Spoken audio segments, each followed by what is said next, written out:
I'm sure that his talk also will be inspiring. And the title of the talk is Morocco was made 2022 to end 2024, just another window of opportunity or a lasting transition to more renewable electricity.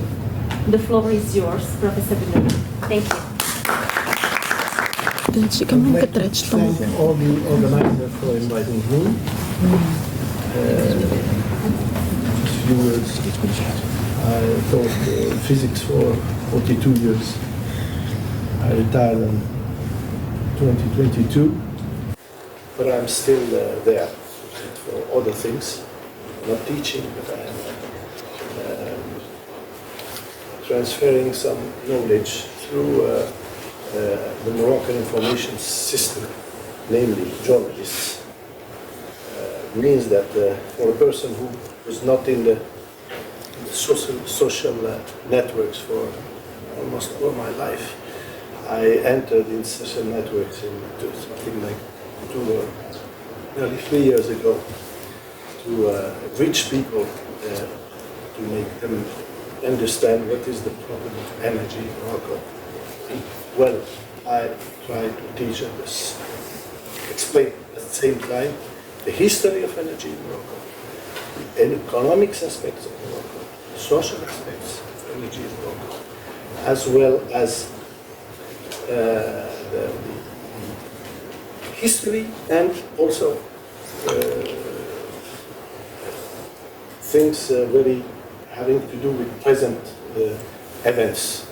Like, for instance, last week I did something like 3 interviews, written interviews in Moroccan media, and something like 10 oral interviews in different media, radios and so on, television, to explain, for instance, what happened in Spain and why we didn't crash, and do we have, can something like this happen in our country? So I'm trying to make this as clear as possible. My target is quite simple. I don't pretend that a non-literate Moroccan will understand me, but my target is that I want a banker to understand me, a non-scientist person to understand me. So that is where I am now. That is where I spend, say, 2/3 of my time. The rest I give it to my family. Well, that's it. So I published a lot of papers to explain this and that, to explain all the energy events in Morocco. I published something like 2-3 papers a month. Papers like 6,000-8,000 characters a month. And well, and I answer and I correct journalists' papers on the topic. I'm in touch with 93 journalists. It's very hard to manage. They take a lot of my time. Well, that's it. Of course, I try to avoid them, to say things that are inexact. That's my main topic. I'm not going to change the world. But I don't want to hear anymore a journalist saying that 92% of the Moroccan energy is renewable. Wow. 92% of the energy produced in Morocco is renewable. You remove that word, and the journalist writes a paper which is completely mistaken. And the people, the politicians, love to remove those things. And the percentages, you know, we are scientists, we know that percentage is a numerator divided by the denominator. If you don't say what is the denominator, then you can make your interlocutor trust what he wants and not what it is. Okay. If you say we multiply by 3, but yes, refer to when we multiply by 3 our investments in this and that. But what is the reference? Multiplied by 3. What is the reference? Is it 1 year? Is it 10 years? Is it last year? Is it 10 years ago? Is it... The politicians love this, love this. The fact is that Moroccan journalists are young and are receptive to good news. They love to say, wow, we are that smart. And they write a paper which is based on mistaken information because the politician sent him to a mistake. I try to do what I can to avoid this. Well, I don't know if I would succeed, but I try. Now, here, I'm here because I'm known I was known as a material scientist in the beginning of my career, and I came back to my initial loves to energy at the end of my career. Since today I'm much more known in the energy world than in the materials world, even if I always stayed in a materials laboratory together with Professor, well, my professors there. Sorry, sometimes I miss my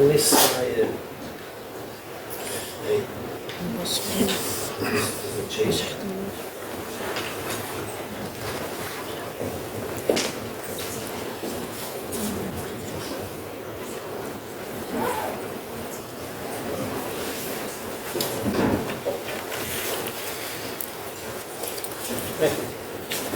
So, first of all, I would like to fix some ideas.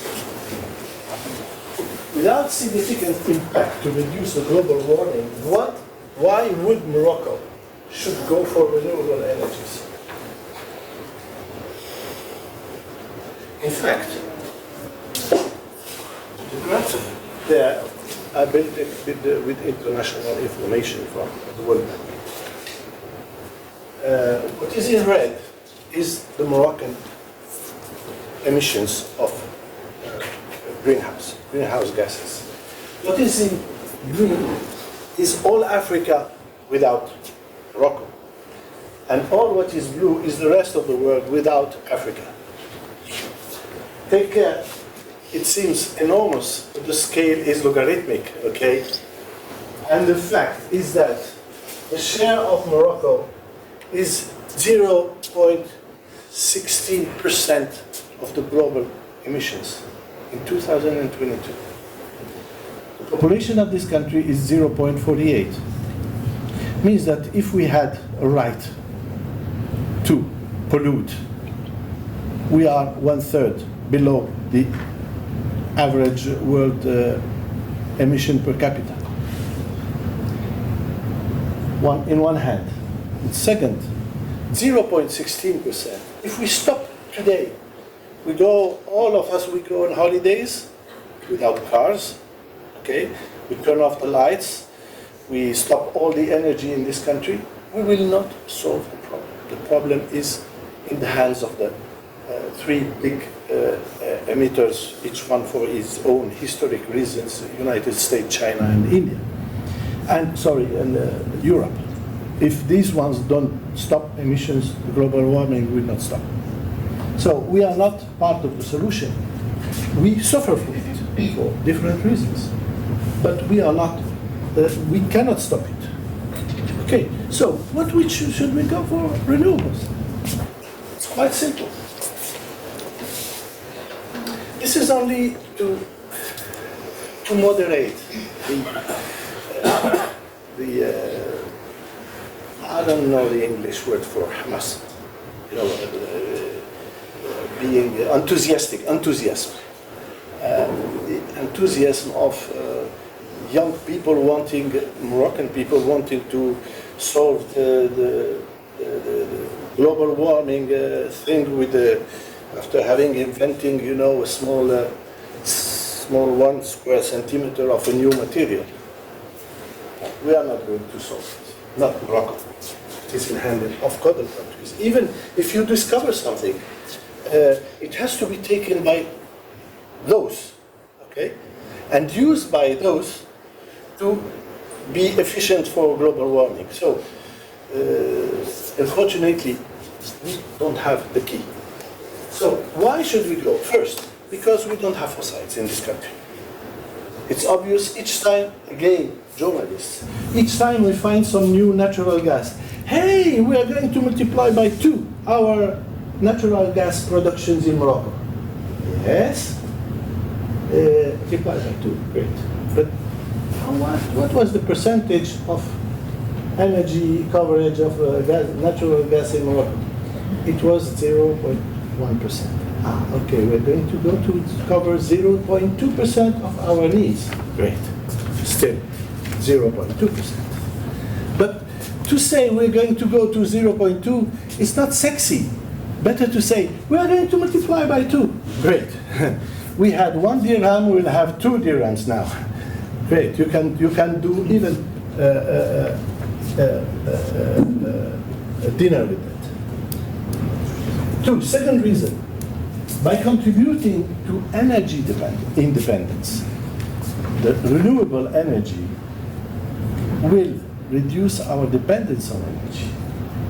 That is the main reason. And when I understood deeply, not only because one person one day said it to me, but when I fully was understanding what is happening in this country, I understood why all our governments, since I opened my eyes, and even all of you, our governments are running after exports. Why? Why? Do we really need exports? Yes, because we need energy, and to pay energy, we don't have energy. We imported up to 97%, 97-something% of our energy needs on 2008. 98%, 97%. From where do we get that money? Dirhams? No, we have to pay that in dollars, in euros. We have from where do we get that dollars and euros? We have to export it. And that is why. In fact, there is a word, French, no, an old expression saying talon d'Achille. You know, Achille was a Greek hero, and the only way to kill him was to put him an arrow in his foot. So energy is the talon d'Achille of Morocco. Clear?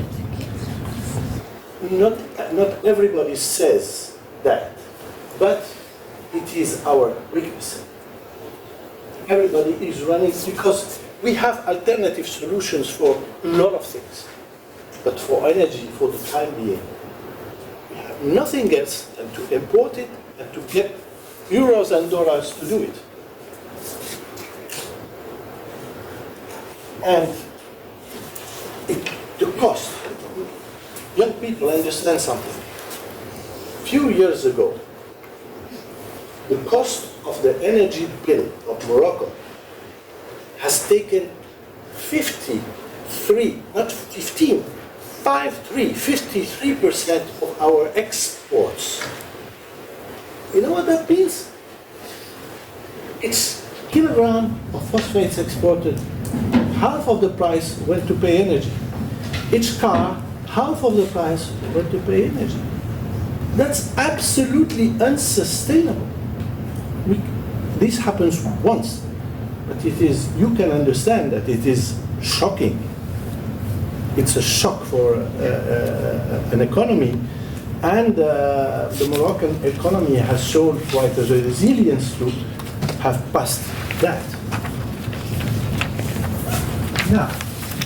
Now, it happens that after 2015, wind and solar became the cheapest, absolutely the cheapest solutions for generating electricity. Absolutely the cheapest. No way to find any solution cheaper than that.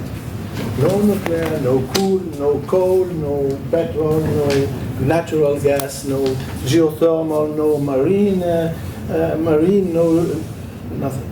Nothing is cheaper than that. It is intermittent, of course, yes. But You'll hear my colleague Smat Sadoun later, who will talk to you, I suppose, about batteries in a way or another, because I don't know to speak about anything else than energy, and he doesn't know anything else than batteries.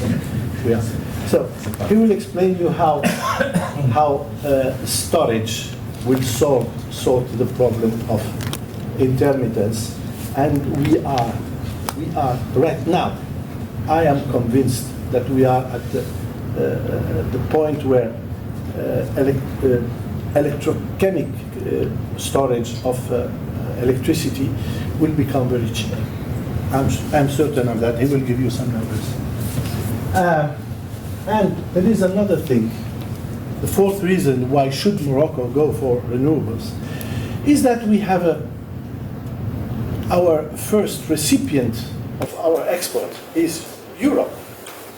And Europe has invented something that some economists call protectionism, and I call it quite a good, not a bad idea. They are going to tax us pro rata of the difference between our carbon emissions and the European carbon emissions, meaning that if you export a car to Europe, they will calculate the carbon emission of the equivalent car made in Europe with the equivalent car made in Morocco, and if the balance is not in favor of Morocco, we are going to pay taxes. Import taxes. We are not going to pay import taxes.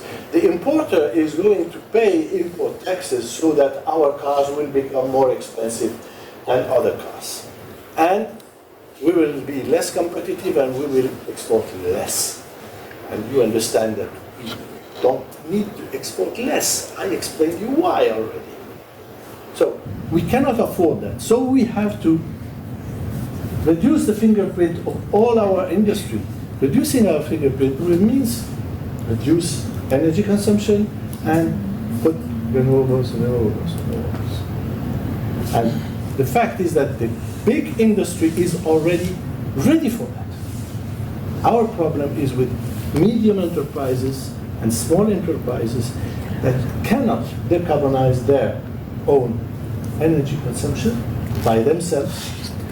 And our grid contains 70% of coal electricity. That's the problem. So that is why we have to go for renewables. Now we have to go for renewables. Let's see what happens in the country. Well, this is a graph I have generated for a paper a few months ago.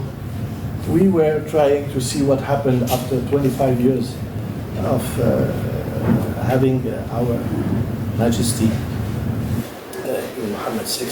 What happened since he came? So this is a kind of a very fast summary of what happened since he came.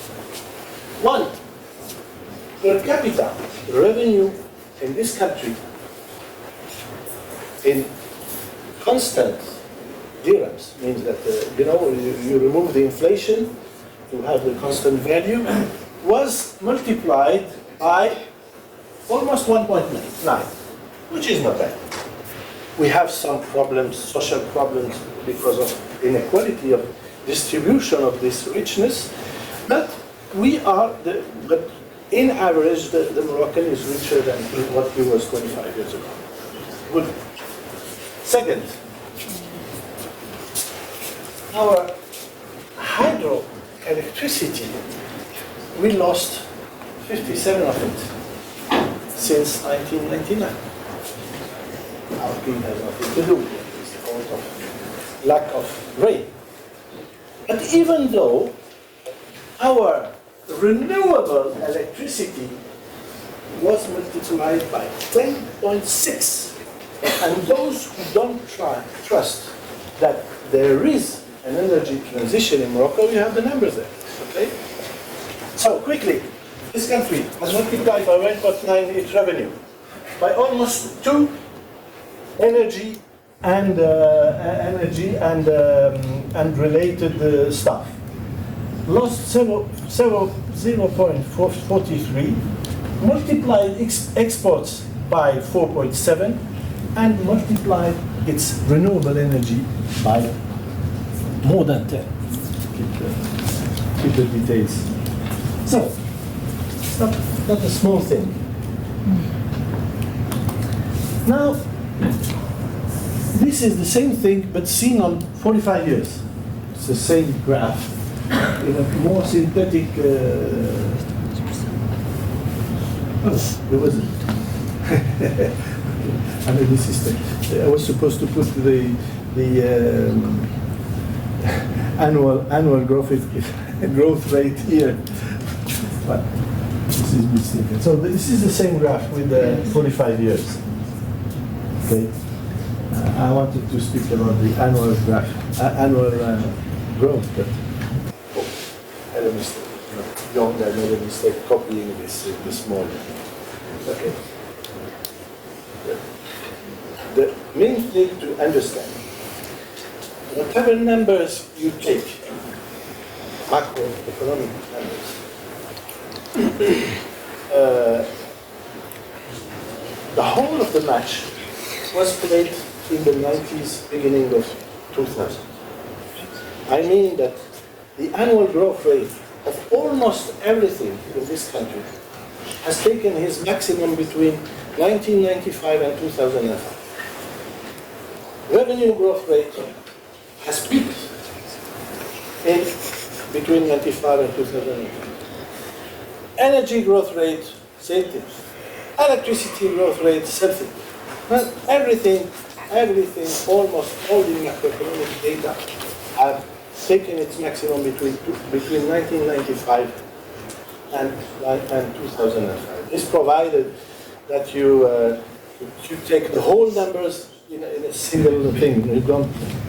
This is what is called in English heavy trends. Heavy trends that are you can see them only on a few tens of years. Otherwise, you can see it because it's a difference between what is called in French conjoncturel et structurel. Well, I'm sorry, I did this stupid mistake. Now let's see what is the contents now in terms of energy. So in the left, you have what is the primary energy. Primary is energy, it is what is needed for the country. And final energy, which is in the right, is what is available in the country. So what is the difference? I will take one example. Coal. The country consumes, imports, or whatever, or produces primary energy. Not coal, but let's say coal. Part of the coal remains in the market, in the Moroccan market. You can buy coal. Okay? But part of the coal has disappeared because it became electricity. So part of the coal became electricity in final energy. Part of the fuel became electricity in the final energy. Part of the natural gas became electricity. Okay? So this is the main difference. So on the left, you have the main components of our primary energy, which is coal in black, petrol in red, natural gas in blue, and renewable electricity. All the numbers are brought to the equivalent ton of oil. And you can see that, do you see the small hole of 2020? I will not explain it. You know why it is? Yes. And the need of Morocco, the Morocco energy needs in terms of primary energy are about 24 million tons equivalent oil. And its constitution in percentage is in the inserted graphic. You can see that the share of renewable is increasing. It is still small, but it is increasing. The part of petrol is reducing, even if consumption of petroleum product is increasing, but its share is reducing, hopefully. And the share of coal has increased since 1980 because essentially of electricity generation. Now, once you want to see clearly the shares, you see that the petrol has increased from almost 80% to a bit less than, a bit more than 55. Coal went from 10% to almost 25%. Okay. The renewable was almost flat in all this period, and it started increasing here. And the blue part is the natural gas, is increasing in a way, even still very small, but increasing because we are discovering some natural gas in this country. But it's still not say irrelevant, but it is still very small. This is the part for final energies. In red, this one is electricity. Electricity was 30% 45 years ago, and it's about 45% today. At the same time, the part of butane has increased, but it's now saturating because 40 years ago, in the rural area, people were not cooking with butane, they were cooking with wood which came from the forests. Morocco has lost a lot of his forests between the 20th century and the beginning of the 21st century. Hopefully now the deforestation is very slow. It is still there, but it is much more slower. Well, it is saturating because the access to butane is almost everywhere in the country. And butane represents something today like 12% of our energy needs. And third, the combustible for transport, namely diesel, super, and former gas, liquid gas, is almost the same. It went from 23% to 30% today, which is almost no change. And all the rest has decreased. So it's quite simple scheme. Electricity increased, butane increased,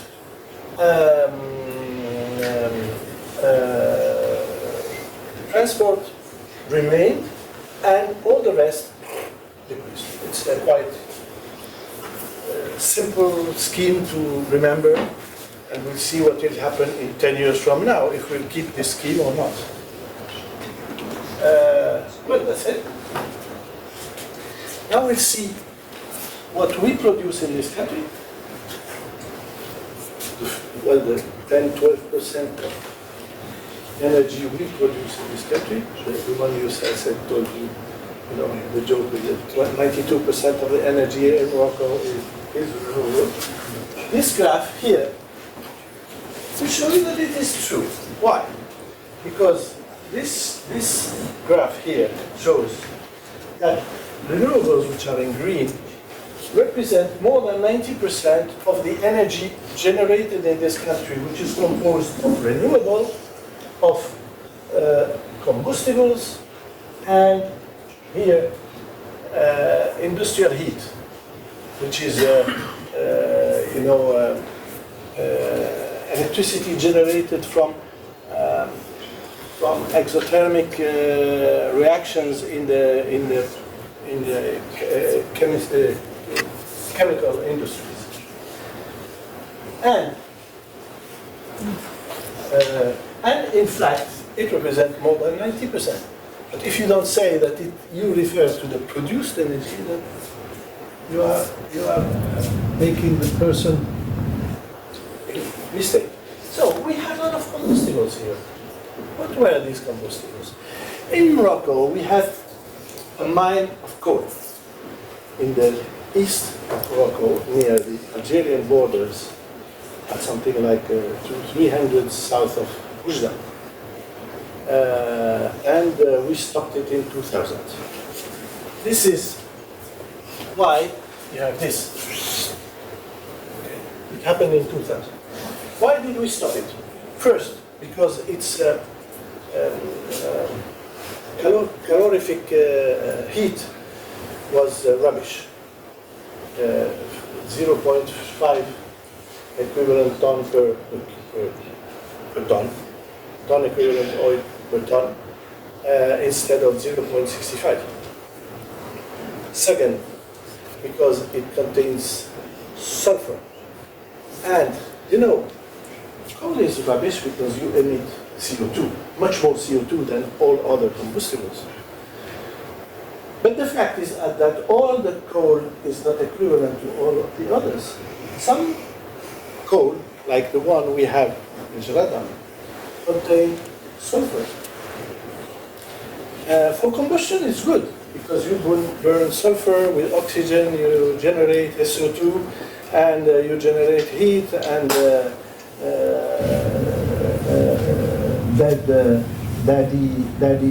Daddy Trump is happy because we have generated heat with fossils. But the fact is that when you generate SO2, it combines with water. It's very near to the place, and it falls on you with the rains. This is the fact. This is the phenomena of so-called acid rains. This is one of the reasons why Germany is stopping coal faster than expected, because they have lost a lot of the very rich forests with acid rains due to coal electricity. They have found ways to block sulfur oxide from, but it is not the best solution. The best is to avoid using that coal. It's a good way. I mean, going to anthracite, it's a very pure mineral containing almost no sulfur. It's better. But we stopped using this because we don't have enough money to invest to trap the oxide sulfur in chimneys, and we just stopped it. This is what explain this. Now, why does it move like this? Because of hydroelectricity. Rain, more hydroelectricity. No rain, less. Just one number. Morocco, 2024. Electricity generation in Morocco, 350 gigawatt hours. Okay? 2010, 3,500, 10 times more. The generation of electricity, I don't have the electricity, here was 10 times more than here. And this explains why this is big and why this is small. No, why? Sorry. This explains why. This is share. No, sorry, here. This is why, explains why. This is big and why it is smaller there. The increase here, we will see that it is due essentially to wind. We'll come gradually to the main message.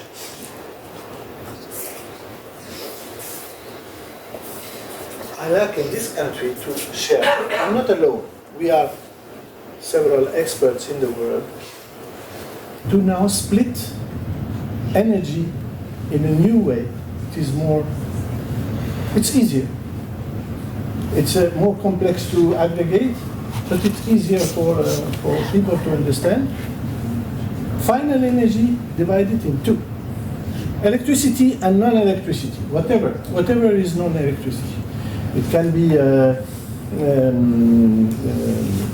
mainly combustibles for transport.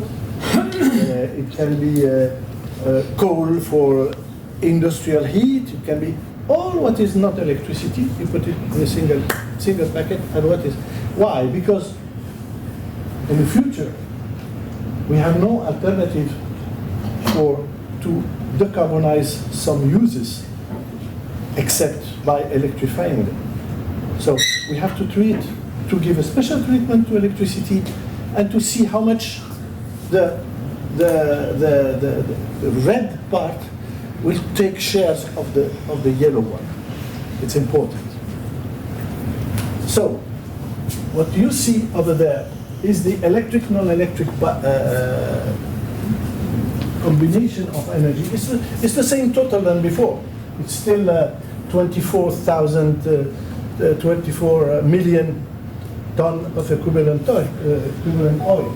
It's still the same number, but it's split in two different ways.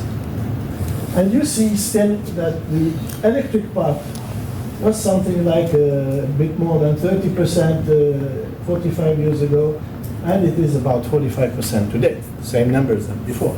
But now, what is composed, from what is composed the offer of this 45%? I have this graph. I'm the only one having this because it took me several months to have it. You have here the history of 100 years of electricity in this country. The first generation of electricity in this country was done in 1929 by the Sidi Said Maashu Dam, which is one of the smallest dams in Morocco today, but it is historically, it has a kind of historic importance. And the amazing thing that Sidi Said Maashu did not have generated 1 megawatt since 10 years. And last month it was full of few water and a lot of sand, but it was full. Now, if we privilegiate renewables and exports, and we put all the fossils on top, and we see what happens with this. We see, as I told you, that hydro production was changing with the rain. In 2000, Morocco started generation of wind electricity, and you see that wind was this. Wow. You see this increase? First increase between 2002 and 2003 and 2003 to 2004. 42% last year. We'll see it more in details. Solar, yes, but still it should have gone faster. We have a problem of technological choice in this country. We have chosen wrong, we have done wrong choices in 2000, between 2005 and 2010, and now we have to get rid out of this and to make clearly PV plus battery energy storage system in the next years. The fact is that one of the biggest tenders we gave in solar was already given with a mix of solar thermodynamic plant and PV. Good, because we are supposed to have with this some electricity by the first hours of the night, and good because PV is cheap. Not good because PV is intermittent, but then why not much more PV and storing? I will tell you something. We have one pumping energy transfer. We had one pumping energy transfer system in Morocco for 18 years. Say. It started in 2005, after that, and it stayed alone, even with a successful story, alone up to 2024. And we have planned another one in Abdelmoumene. It was planned to be operational in 2014, and it started in 2024. So the biggest enemy of Morocco is not Trump, is not Algeria, is not Iran, is not South Africa. It's the time and the calendar. Because if we throw the time and the calendar, we are the best. It's not, the problem is not the problem is the journal who brings the the bad news. It's not the bad news in itself. So that's it. Now, but even though, see what happens inside this. It's just, it's not excellent, but it is very good because we started from very far, and we have something which is not in our favor. We have to use part of the dams water for irrigation and water drinking, and that forbids us to generate more electricity. So we have to choose. And the good news in 2014 are coming. What happened?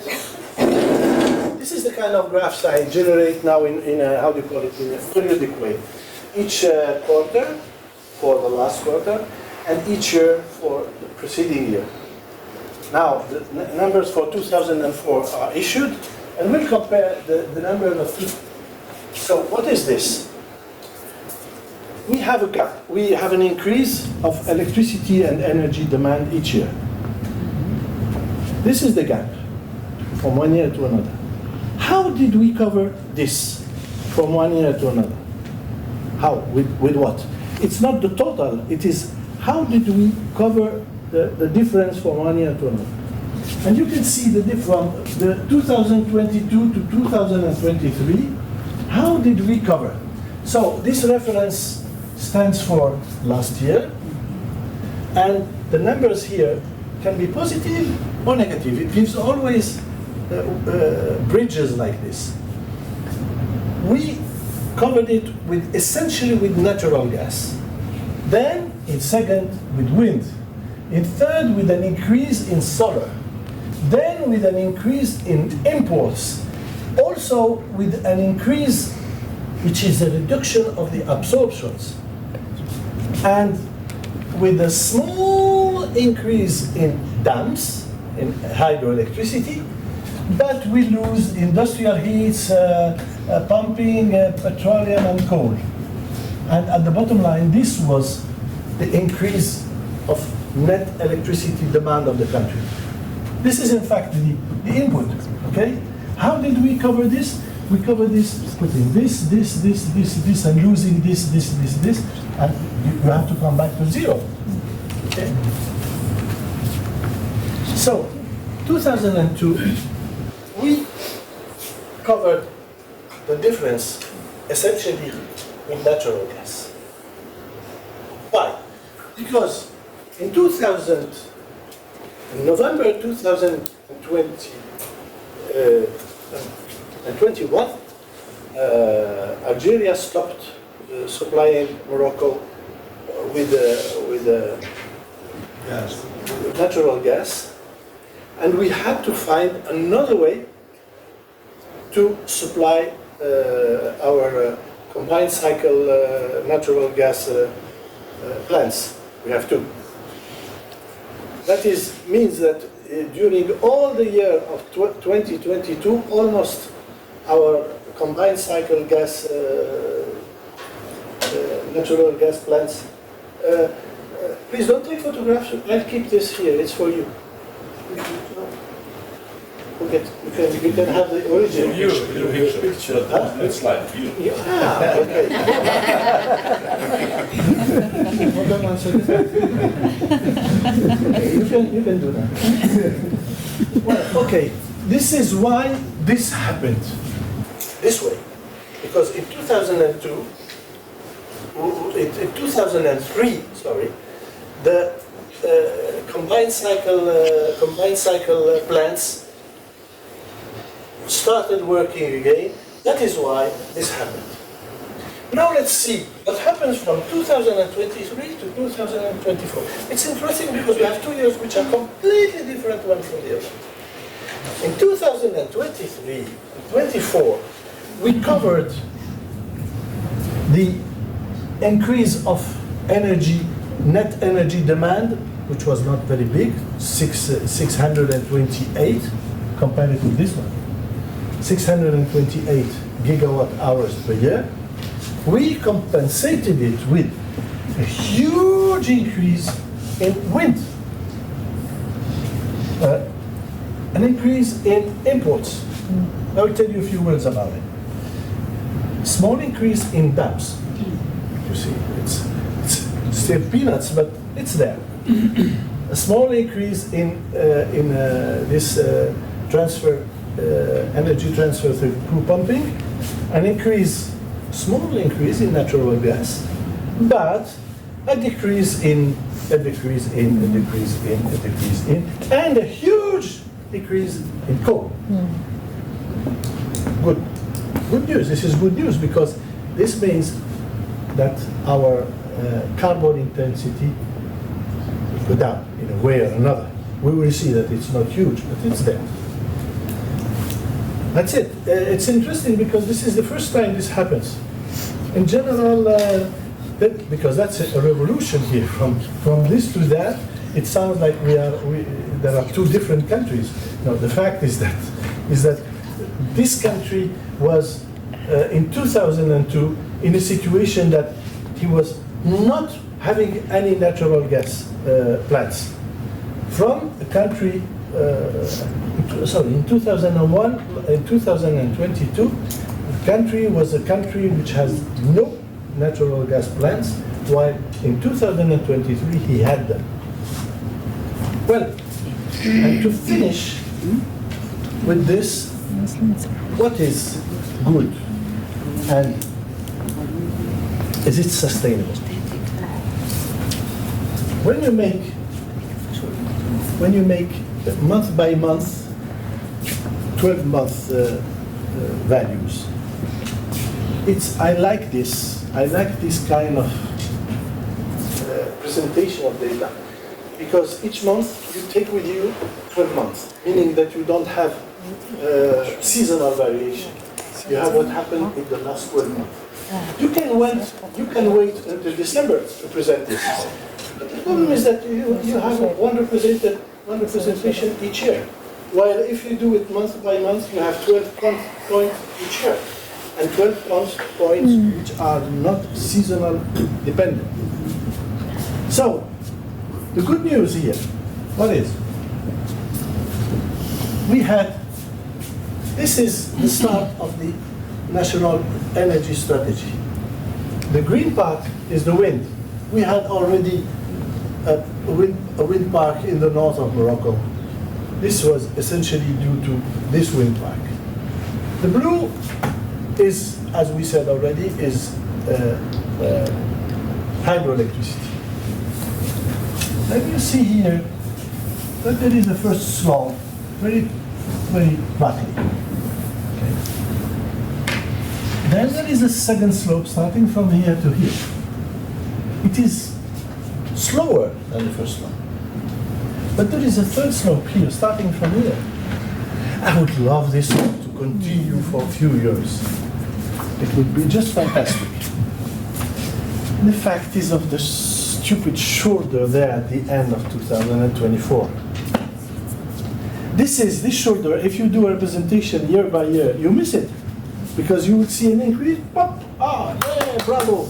Next year will be the same. But then, what happens with that shoulder? Why did we lose a few percent of wind in the last period? And we lost also some solar, because 1/4 of the that big solar plant was stopped because of the problem with the molten salts energy storage. And you see that green plus yellow plus blue, so I have no answer. When I put this title, I didn't have the last data of the last month of the year, and they have my own extrapolation, which were a bit more optimistic. But with this, I'm sorry, I'm not sure that it is sustainable. We will see what kind of new plants we will have in the next month, because if we don't have new renewable plants in the next future, it will continue there. Of course, the solar will increase because the Ouazzazate is recovering now since three last weeks. But the good news of this is that this blue is the purple there. It's the percentage of thermal electricity, fossil electricity. It is started to going down. You see that even if I wanted to show you monthly data and also, so you have the monthly data and its average. And we see that the thermal part is reducing. And the good news is that the carbon intensity went from an average of 750 per kilowatt hour generated in this country to something like 650, 680 per month. This is not bad. Of course, for our huge industrial groups in Morocco, it's not important. Simply because they have their own way of decarbonizing their